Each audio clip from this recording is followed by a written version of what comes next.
Assalamualaikum warahmatullahi wabarakatuh. Saya Indar Pratiwinandar dari Pendidikan Biologi kelas 7B Universitas Cokro Aminoto Palopo. Hari ini saya akan membawakan materi tentang perkembangan perilaku psikososial pada masa pubertas dari mata kuliah Psikologi Perkembangan. Langsung saja, abstrak. Perkembangan perilaku psikososial pada masa pubertas itu berbeda-beda, tetapi cara mereka melampiaskan gangguan ketidakseimbangan tampaknya sama. Jadi beberapa bentuk pelampiasan yang dapat dilihat adalah mudah tersinggung, tidak dapat diikuti jalan pemikirannya ataupun perasaannya. Ada juga kecenderungan menarik diri dari keluarga atau teman. Mereka lebih senang menyendiri, menentang kewenangan, sangat mendambakan juga kemandirian, sangat kritis juga terhadap orang lain, dan mereka tidak suka melakukan tugas rumah ataupun sekolah, dan sangat tampak bahwa dirinya tidak bahagia.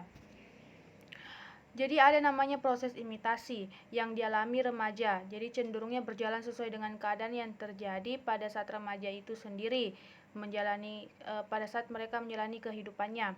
Dalam konteks psikologi, pembentukan identitas juga ini merupakan tugas utama dalam perkembangan kepribadian yang diharapkan tercapai pada akhir masa remaja. Jika dalam perkembangan itu dapat diatur dengan baik, maka tentu akan berpengaruh baik terhadap kekuatan psikososial. Secara psikologis juga, hal itu mempengaruhi pola pikir dan pola sikap dari dalam jiwa remaja itu sendiri, karena remaja itu juga belum mampu menguasai psikisnya dan memfungsikan secara maksimal fisiknya maupun psikisnya. Terus, namun yang perlu ditekankan di sini itu ialah bahwa itu fase remaja merupakan fase perkembangan yang tengah berada pada fase amat potensial, baik dilihat dari aspek kognitif, emosi maupun fisik. Pendahuluan.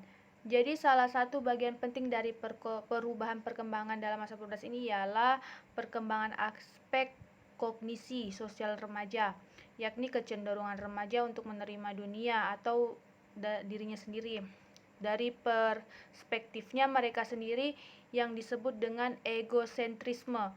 Nah, dalam hal ini remaja mulai mengembangkan suatu gaya pemikiran egosentris di mana mereka lebih memikirkan tentang dirinya sendiri dan seolah-olah memandang dirinya dari atas. Remaja mulai berpikir dan menginterpretasikan kepribadian dengan cara sebagaimana yang dilakukan oleh para ahli teori kepribadian, berpikir dan menginterpretasikan kepribadian dan memantau dunia sosial mereka dengan cara-cara yang unik.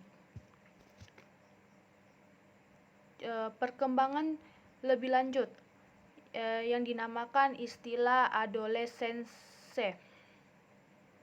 sesungguhnya memiliki arti yang sangat luas, mencakup kematangan mental, emosional, sosial, dan fisik.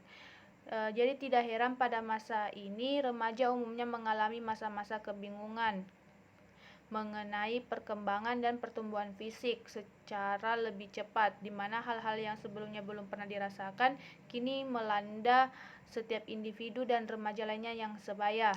Nah, contohnya seperti remaja wanita, yaitu dia sudah mulai mengalami fase menstruasi, dan remaja pria juga mengalami mimpi basah. Nah, hal tersebut terjadi untuk pertama kali pada remaja cukup mengalami kebingungan, ketakutan, dan mengalami rasa malu. Namun pada satu sisi mereka ingin diperhatikan dan diperhitungkan akan eksistensinya sebagai individu yang mempunyai hak dan kewajiban yang sama dengan anggota keluarga dan masyarakat lainnya. Nah, perkembangan pubertas dan perilaku psikososial. Jadi pubertas itu berasal dari bahasa Latin yaitu pubescens yang berarti to grow hairy. Jadi artinya tumbuhnya bulu-bulu seperti bulu di sekitar kelamin, ketiak, dan muka.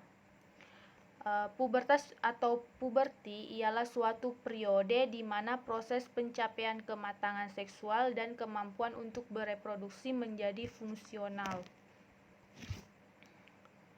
Nah, adapun bagian-bagian dari perilaku psikososial, yaitu pertama perkembangan pemahaman diri dan identitas, terus perkembangan hubungan dengan orang tua, perkembangan hubungan dengan teman sebayanya mereka, perkembangan moral dan religi, perkembangan seksualitas, dan perkembangan proaktivitas.